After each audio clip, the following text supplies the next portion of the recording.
क्या हुआ जब अमरनाथ गुफा में नासा के वैज्ञानिकों ने लगाए सीसीटीवी कैमरे और जो कैमरे में कैद हुआ उसे देख वैज्ञानिकों के भी पसीने छूट गए और वो बाबा बर्फानी की जय जयकार करने लगे।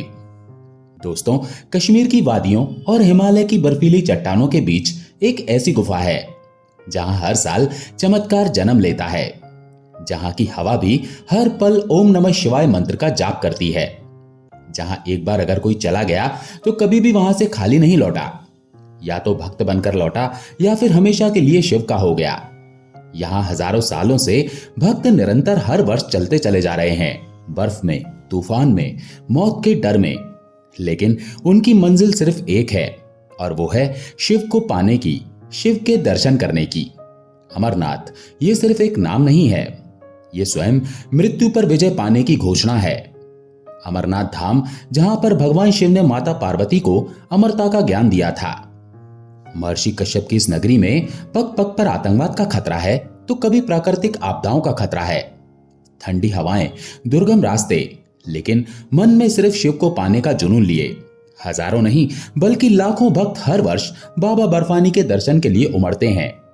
लेकिन क्या हुआ जब नासा के वैज्ञानिक ने अमरनाथ गुफा में सीसीटीवी कैमरे लगा दिए और कैमरे में जो कैद हुआ उसे जानकर आपके भी रोंगटे खड़े हो जाएंगे। नासा के वैज्ञानिक भी दुम दबाकर भाग गए। आज उस चमत्कार के बारे में हम आपको बताने वाले हैं, जिसे जब आप सुनेंगे तो आप भी पसीना पसीना हो उठेंगे। लेकिन उससे पहले इस वीडियो को लाइक जरूर कर दीजिए और कमेंट बॉक्स में जरूर बताइएगा कि क्या आप इस वर्ष बाबा बर्फानी के दर्शन के लिए जाने वाले हैं या नहीं, या फिर आप पहले जा चुके हैं। कमेंट में जरूर बताइएगा। इस वर्ष बाबा बर्फानी के दर्शन के लिए 3 जुलाई से यात्रा शुरू कर दी गई है। भक्तों के लिए यात्रा इस बार महज 38 दिनों के लिए ही चालू रखी गई है। दोस्तों, अमरनाथ गुफा के कई ऐसे रहस्य हैं जो हम सभी की सोच से भी परे हैं। यूं तो अमरनाथ गुफा की खोज हजारों नहीं लाखों वर्ष पहले हो चुकी थी, लेकिन अगर इसका इतिहास जाने तो देवी पार्वती ने भगवान शिव से अमरता का रहस्य जानने की इच्छा जताई। माता पार्वती ने भगवान शिव से कहा कि आप तो अमर हैं, आखिर आपने मृत्यु पर विजय कैसे पाई, जरा मुझे भी बताइए। तब भगवान शिव ने एक गुप्त और एकांत स्थान की तलाश की। उस एकांत स्थान की तलाश में देवी पार्वती और महादेव महर्षि कश्यप की नगरी, जिसे आज कश्मीर के नाम से जाना जाता है, वहां पर वे भ्रमण पर निकले। दोनों कैलाश से चलकर पवित्र अमरनाथ गुफा पहुंचे। यहां पर स्वर्ग जैसी अनुभूति हो रही थी। महादेव ने रास्ते में ही सभी बाधाओं को छोड़ दिया। उन्होंने अपने नंदी को भी पहलगाम में छोड़ दिया, इसलिए इस यात्रा की शुरुआत पहलगाम से ही शुरू होती है। उन्होंने अपने नंदी को छोड़ा, चंद्रमा को छोड़ा, उन्होंने 5 तत्वों को छोड़ दिया, यहां तक कि अपने पुत्र गणेश और कार्तिक को भी पीछे छोड़ दिया। यहां जब वे अमरनाथ गुफा में पहुंचे तो उन्होंने एकांत गुफा में माता पार्वती को अमरता का रहस्य सुनाया।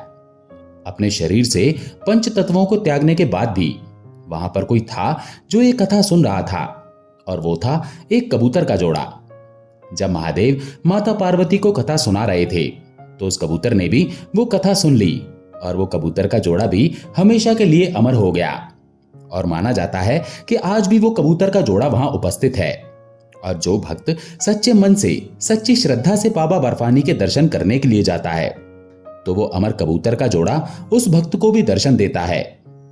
जब कथा पूरी हुई तो भगवान शिव को पता चल गया कि उन्होंने उन कबूतर को भी अमरता का वरदान दे दिया। तो इस तरह से इस जगह की उत्पत्ति हुई थी। ये है हमारे सनातन धर्म का इतिहास। अमरनाथ गुफा में जो शिवलिंग होता है वो स्वयंभू शिवलिंग के नाम से जाना जाता है। ये शिवलिंग प्राकृतिक रूप से यानी कि स्वयं ही बनता है, इसीलिए इसे स्वयंभू शिवलिंग कहते हैं। चौंकाने वाली बात यह है कि गुफा में एक ऐसी निश्चित जगह है जहां पर से निरंतर पानी ऊपर से नीचे टपकता है, और जब वो पानी निरंतर टपकता रहता है तो धीरे धीरे वो बर्फ का रूप ले लेता है, और हर वर्ष ठंड के मौसम में वो लगभग 12 से 15 फीट का स्वयंभू शिवलिंग बन जाता है। लेकिन चौंकाने वाली बात यह है कि ये जो बर्फ का स्वयंभू शिवलिंग है ये बहुत ही ठोस होता है, और सामान्य तौर पर जो बर्फ जमती है वो आसानी से टूट जाती है, वो ठोस बर्फ नहीं होती। माना जाता है कि हर वर्ष सावन मास में, विशेषकर श्रावण पूर्णिमा के आसपास ये लिंग बनता है और धीरे धीरे पूर्ण आकार लेता है। लेकिन जैसे जैसे धरती पर पाप बढ़ता जा रहा है, जैसे जैसे मानव का जीवों पर, बेजुबानों पर अत्याचार बढ़ता जा रहा है, वैसे वैसे महादेव ने भी भक्तों को दर्शन देना धीरे धीरे कम कर दिया है। पिछले वर्ष भी शिवलिंग बहुत जल्दी ही अंतर्ध्यान हो गया था। बाबा भोले, बाबा बर्फानी बहुत जल्द अंतर्ध्यान हो गए थे। और इस वर्ष भी चौंकाने वाली बात यह है कि यात्रा शुरू होने से पहले ही लगभग पूर्ण रूप से शिवलिंग अंतर्ध्यान हो रहा है। अगर आज भी मानव नहीं समझा, बेजुबानों पर, घोड़े खच्चर और इस सृष्टि पर उसने अत्याचार करना बंद नहीं किया तो प्रलय आना निश्चित है। और इसके संकेत मिलना अभी से शुरू हो चुके हैं। इस वर्ष आपने देखा होगा कि पहलगाम में आतंकी हमले हुए, कुंभ मेले में भगदड़ मची, अहमदाबाद में हवाई जहाज में दुर्घटना हुई। ऐसी कई सारी घटनाएं हैं। केदारनाथ में भी हेलीकॉप्टर का क्रैश हो जाना। ये कोई आम चीजें नहीं हो रही हैं। ये सभी संकेत हैं। ये हमें बता रहे हैं कि हम अपनी इस धरती पर पाप और ज्यादा बढ़ा रहे हैं और कलयुग अपने चरम पर है। लेकिन खैर, रहस्य की अगर बात करें तो दोस्तों, कई बार ऐसा देखा गया है कि बाहर का जो तापमान है वो सामान्य होता है, लेकिन फिर भी जो शिवलिंग है वो पिघलता नहीं है। कुछ सालों में हिमलिंग अचानक आकार भी बदल लेता है और इसे ही भगवान शिव की कृपा माना जाता है। अमरनाथ धाम, जो कि समुद्र तल से लगभग 13,000 फीट की ऊंचाई पर स्थित है, यहाँ का तापमान लगभग -5 डिग्री से -20 डिग्री तक जाता है। यहाँ पर बड़े बड़े वैज्ञानिक भी इस रहस्य को जान नहीं पाए हैं। बड़े बड़े वैज्ञानिक अमरनाथ गुफा के रहस्य के आगे घुटने टेक चुके हैं। लेकिन दिल्ली का एक नौजवान वैज्ञानिक बाबा भोलेनाथ की परीक्षा लेने जा रहा था। बाबा बर्फानी की परीक्षा लेने जा रहा था। लेकिन बाबा बर्फानी ने ऐसा चमत्कार किया कि वो दांतों तले उंगलियां चबाने लगा। आइए उस घटना की ओर बढ़ते हैं। दोस्तों, पंडित मोहनलाल एक बहुत बड़े शिव भक्त, जो कि हर वर्ष बाबा अमरनाथ की यात्रा करते हैं। हर वर्ष 4 धाम की यात्रा करना उनका नियम है। उनका बेटा करीब 22 वर्ष का है। बचपन से ही उसका रुझान विज्ञान की ओर ज्यादा था। विज्ञान की ओर उसकी रुचि हद से ज्यादा थी। उसका दिमाग भी बहुत तेज था। पिता पंडित थे, लेकिन बेटा नास्तिक। हर चीज में विज्ञान को घुसाना उसकी आदत थी। उसके तेज दिमाग के बल पर वो विदेश में जाकर नासा के इंस्टीट्यूट में अपनी पढ़ाई कर रहा था और वहीं पर रहकर अपनी जॉब भी कर रहा था। पूरे 5 साल के बाद आज पंडित जी का बेटा वापस घर लौट रहा था। लेकिन उधर पंडित जी अमरनाथ यात्रा शुरू होने का इंतजार कर रहे थे। उनके मन में दुविधा थी। इधर मेरा बेटा आ रहा है और उधर अमरनाथ बाबा की यात्रा शुरू हो रही है। जब बेटा हिंदुस्तान वापस आया तो पंडित मोहनलाल ने अपने बेटे से कहा, विनय, इस बार तू मेरे साथ अमरनाथ यात्रा पर चल। हर वर्ष मैं अकेला जाता हूं, लेकिन इस वर्ष तू साथ में चल। तुझे भी बाबा बर्फानी और भोले बाबा के दर्शन करवा के लाता हूं। लेकिन बेटा विनय तो नास्तिक था। उसके मन में तो केवल विज्ञान की ही बातें भरी हुई थी। वो अपने पिता को कहने लगा, अरे पापा, मैं आपसे मिलने के लिए आया हूं और आप ये क्या फिजूल की बातें कर रहे हैं।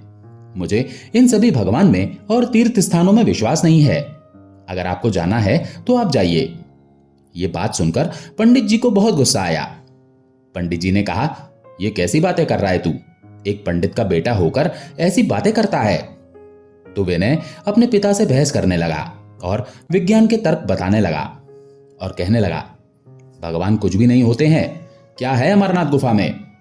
जब पंडित जी ने यह सुना तो उन्होंने विनय को बताया कि अमरनाथ गुफा साक्षात शिव का धाम है। अमरनाथ गुफा में साक्षात स्वयंभू शिवलिंग विराजमान है। इसी अमरनाथ गुफा में भोलेनाथ ने माता पार्वती को अमरता का रहस्य सुनाया था। जब ये बात पंडित जी का बेटा विनय सुन रहा था तो वो कह रहा था, ये तो सब बनी बनाई बातें हैं, ऐसा कुछ नहीं होता। और वहां पर जो शिवलिंग है वो तो विज्ञान है, ये तो केवल नेचुरल चीज है। लेकिन पंडित जी ने कहा, अगर तुझे ऐसा ही अपने विज्ञान पर घमंड है और अगर तुझे अमरनाथ गुफा का हिंदू धर्म का रहस्य जानना है तो चल मेरे साथ। तुझे वहां पर साक्षात शिव के दर्शन होंगे। तुझे वहां पर साक्षात भोले बाबा और साक्षात स्वर्ग का अनुभव होगा। दोनों पिता पुत्र के बीच में शर्त लगती है। पिता कहते हैं, अगर तू मेरे साथ चलता है और वहां पर तुझे स्वर्ग की अनुभूति होती है, वहां पर तुझे भोलेनाथ मिल जाते हैं, तो तू हमेशा के लिए फिर भोलेनाथ का भक्त बन जाएगा। और पुत्र कहता है, ठीक है, अगर मुझे वहां पर ऐसा कुछ भी अनुभव नहीं हुआ तो आज के बाद आप कभी भी अमरनाथ की यात्रा नहीं करेंगे और ना ही आप कभी 4 धाम की यात्रा करेंगे। दोनों पिता पुत्र के बीच शर्त लगती है और बेटा विनय और पिता मोहनलाल पंडित दोनों निकल पड़ते हैं अमरनाथ यात्रा के लिए। दोनों श्रीनगर पहुंचकर वहां से अपना पंजीकरण करवाते हैं और फिर पहलगाम से अपनी यात्रा शुरू करते हैं। रास्ते में ही पंडित जी अपने वैज्ञानिक बेटे विनय को अमरनाथ गुफा के रहस्य बता रहे थे। उन्होंने बताया कि ये कश्मीर महर्षि कश्यप की ही नगरी है। महर्षि कश्यप के नाम से ही कश्मीर का नाम पड़ा है। महर्षि कश्यप सप्त ऋषियों में से एक थे और वे ब्रह्मा जी के ही पुत्र माने जाते हैं। एक समय की बात है जब पूरा कश्मीर जलमग्न था। वहां पर एक राक्षस रहता था जो पानी में ही रहता था और वहां पर सभी तपस्वियों को वो राक्षस परेशान करता था। तब सभी ऋषियों ने महर्षि कश्यप से गुहार लगाई। महर्षि कश्यप ने कई वर्षों तक यहां रहकर तप किया और भगवान विष्णु का ध्यान किया। तब जाकर भगवान विष्णु की कृपा से इस कश्मीर घाटी से जल को हटाया गया। जब जल पूरी तरह से हटा तभी इस कश्मीर को कश्मीर घाटी का नाम दिया गया। जब इस कश्मीर घाटी से जल हटा तब महर्षि कश्यप कश्मीर की विभिन्न अलग अलग घाटियों में भ्रमण करने लगे। पहाड़ियों में, हिमालय की गोद में वे भ्रमण करने लगे। उनके जो शिष्य थे, उनके जो अनुयायी थे, उन्होंने पवित्र हिमालय क्षेत्रों की खोज की जहां पर शिव जी की जो ऊर्जा थी वो बहुत ज्यादा थी। एक खोज में जब महर्षि कश्यप एक ऐसी जगह पहुंचे जहां पर एक जगह विशाल गुफा थी, जहां पर हवाओं में भी ओम नमः शिवाय का मंत्र गूंज रहा था। जब उस अद्भुत गुफा को महर्षि कश्यप ने देखा तो वे वहीं पर ध्यानस्थ हो गए। वहीं पर वे ध्यान में मग्न हो गए। जब वे ध्यान में मग्न हुए तो उनको यह ज्ञान मिला कि यहां पर महादेव ने ही साक्षात माता पार्वती को अमरता का रहस्य बताया था और महादेव पहलगाम के रास्ते से अपने पंच तत्वों को त्यागते हुए अपने नंदी, अपने शेषनाग, गंगा को भी और यहां तक कि अपने पंच तत्वों को त्यागते त्यागते वे इस गुफा तक पहुंचे थे। उन्होंने देखा कि यहां पर एक बर्फ से बनी हुई शिवलिंग है जो कि स्वयं भू थी, जो कि बहुत विशाल थी। इसके बाद उन्होंने वहीं पर उस शिवलिंग की पूजा अर्चना की। वहां की जो ऊर्जा थी, वहां की जो शांति थी, वो अलौकिक कंपन से भरपूर थी। उन्होंने अनुभव किया कि ये गुफा स्वयं महादेव की उपस्थिति का ही प्रतीक है और माना जाता है कि अमरनाथ गुफा और ये यात्रा पांडवों के काल से भी चलती आ रही है। तो पंडित जी ने अपने बच्चे, अपने वैज्ञानिक बेटे को अमरनाथ गुफा के सारे रहस्य बताए। लेकिन अभी भी विनय केवल विज्ञान के ही जाल में फंसा हुआ था। वो नहीं जानता था कि जहां विज्ञान भी फेल हो जाता है वहां से शिव की माया शुरू होती है। जैसे जैसे पहलगाम से दोनों पिता पुत्र आगे बढ़ रहे थे, विनय के सामने जैसे जैसे दृश्य आ रहे थे वे उसकी कल्पनाओं से भी परे थे। विनय यहां पर कुछ सोच कर आया था, लेकिन यहां पर उसकी सोच पूरी उल्टी हो रही थी। जैसे तैसे धीरे धीरे करके वे शेषनाग झील पहुंचे। जब वे शेषनाग झील पहुंचे तो यहां पर वे रात्रि में रुक गए। पंडित जी ने जब अपने बेटे से कहा कि शेषनाग झील में आज भी स्वयं शेषनाग रहते हैं तो विनय को यह हास्यास्पद लगा। लेकिन विनय के दिमाग में ये बातें जम चुकी थी। रात्रि में विनय अपना नाइट विजन कैमरा लेकर शेषनाग झील की ओर बढ़ गया। जैसे तैसे सुरक्षा कर्मियों से बचकर वो शेषनाग झील की ओर बढ़ा और जब वो शेषनाग झील पहुंचा तो शुरू में तो उसे वहां पर कुछ अनुभव नहीं हुआ। सामने केवल एक झील थी। चंद्रमा की रोशनी और चंद्रमा का प्रतिबिंब झील के पानी में दिखाई दे रहा था। लेकिन कुछ देर बाद जब वो वापस लौटने लगा और मन में सोचने लगा कि यहां तो कोई शेषनाग नहीं है और ना ही यहां पर कोई चमत्कार है, तो उसे एक अजीब सी ध्वनि सुनाई दी और जैसे ही वो पीछे पलटा उसके सामने जो दृश्य था उसने विनय के भी पैरों तले जमीन खिसका दी। विनय के सामने झील के पानी में साक्षात शेषनाग का प्रतिबिंब बना हुआ था, मानो जैसे ऊपर आसमान में शेषनाग हो और शेषनाग का प्रतिबिंब उस झील में था। जब उसने झील में शेषनाग की आकृति देखी और उसने ऊपर देखा तो ऊपर कोई नहीं था, लेकिन झील में साक्षात शेषनाग थे। वो ये समझ नहीं पा रहा था। उसे काफी डर लगा और वो दुम दबाकर वापस आकर अपने पिता के पास कैंप में सो गया। पूरी रात उसके दिमाग में केवल वही बातें चलती रहीं कि आखिर ऐसा कैसे हो सकता है। लेकिन जैसे तैसे उसने अपनी यात्रा अगले दिन वापस शुरू की और चलते चलते वे अमरनाथ गुफा के धाम पर पहुंच ही गए। करीब शाम के 7 बजे वो पंचतरणी पहुंचा। अब यहां पर उसे पूरी रात रुकना था। अगले दिन सुबह बाबा बर्फानी के दर्शन होने थे, लेकिन विनय को कहां चैन था। विनय ने सोचा कि क्यों ना मैं आज रात को ही बाबा बर्फानी के दर्शन करने के लिए जाऊं, रात का नजारा देखने के लिए जाऊं। विनय ने अपने पिता से सुना था कि रात्रि में अमरनाथ गुफा में साक्षात शिवजी प्रकट होते हैं, साक्षात शेषनाग भी वहां प्रकट होते हैं और वो अमृत तत्व भी वहीं पर प्रकट होते हैं और महादेव का वाहन नंदी भी वहीं पर होता है। चंद्रमा भी वहीं पर दर्शन देते हैं। जब ये बातें उसके दिमाग में थी तो उसको ये इच्छा हुई कि अगर हिंदू धर्म सत्य है, सनातन सत्य है और मेरे पिता द्वारा बताई हुई सारी रहस्य की बातें अगर सत्य हैं तो मुझे वहां पर रात्रि में जाना चाहिए। विनय ने देर नहीं करते हुए जब सभी सो गए थे तो पंचतरणी गुप्त बेस कैंप से वो निकला और करीब 5 किलोमीटर की कठिन चढ़ाई करके वो सुरक्षा कर्मियों को चकमा देकर अमरनाथ गुफा पहुंचा। जब वो अमरनाथ गुफा पहुंचा तो वो सन्न रह गया, क्योंकि अमरनाथ गुफा में साक्षात स्वयंभू शिवलिंग विद्यमान था। स्वयंभू शिवलिंग देखकर न जाने क्यों उसके रोम रोम खड़े हो गए। उसे एक अलग ही अनुभूति हो रही थी। एक नास्तिक वैज्ञानिक भोलेनाथ की भक्ति में चूर चूर हो गया। एक नास्तिक वैज्ञानिक के सामने जब स्वयंभू शिवलिंग थी तो वो केवल बाबा को निहारता रह गया। उसकी आंखों से आंसू टपकते गए और बस वो शिवलिंग को निहारता गया। लेकिन इतने में ही जब उसे वापस से होश आया, वो ध्यान से बाहर आया तो उसे महसूस हुआ कि ये मेरे साथ क्या हुआ है। उसे लगा कि शायद मैं कहीं खो गया था, लेकिन वो पगला समझ नहीं पाया कि उसने तो साक्षात शिवजी से ही ध्यान लगा लिया था। जैसे ही वो ध्यान से बाहर आया, उसने अपना वैज्ञानिक दिमाग लगाया। उसने एक नाइट विजन कैमरा वहीं पर फिट कर दिया और सोचा कि अब मैं इसमें से लाइव रिकॉर्डिंग देखूंगा और सब कुछ लाइव देखूंगा कि आखिर रात्रि में होता क्या है। वो छुपते छुपाते कैमरा वहां पर छुपाकर लगाकर वापस नीचे की तरफ लौट आया। वापस 5 किलोमीटर नीचे पंचतरणी बेस कैंप पर आकर अपने पिता के पास वापस से सो गया। जब उसने अपना फोन निकाला तो उस फोन में अमरनाथ गुफा का लाइव दृश्य चल रहा था। जो कैमरा उसने अमरनाथ गुफा में लगाया था, उस कैमरे की लाइव रिकॉर्डिंग चल रही थी और वो सारी लाइव रिकॉर्डिंग उसे मोबाइल में दिखाई दे रही थी। अभी तक तो सब कुछ सामान्य था। शिवलिंग उसे दिखाई दे रहा था। उसके मन में आया कि पिता की जो बातें थी वो तो फिजूल निकली। रात के करीब 3 बज रहे थे, लेकिन फिर भी यहां पर कुछ नहीं हो रहा था। धीरे धीरे वो सोच रहा था कि पिता तो केवल ऐसे ही बातें कर रहे थे। लेकिन अचानक से जैसे ही सुबह के 4 बजे, तब उसके कैमरे में कुछ हलचल हुई। वो तुरंत अपने मोबाइल को चेक करने लगा और जो नजारा उसके सामने था, मानो विनय पूरी तरह से स्तब्ध रह गया। जब उसने नजारा देखा तो उसके सामने था स्वयंभू शिवलिंग, बाबा बर्फानी और उनके ठीक पास में एक 5 मुंह वाला शेषनाग, जो कि बाबा बर्फानी के फेरे लगा रहा था।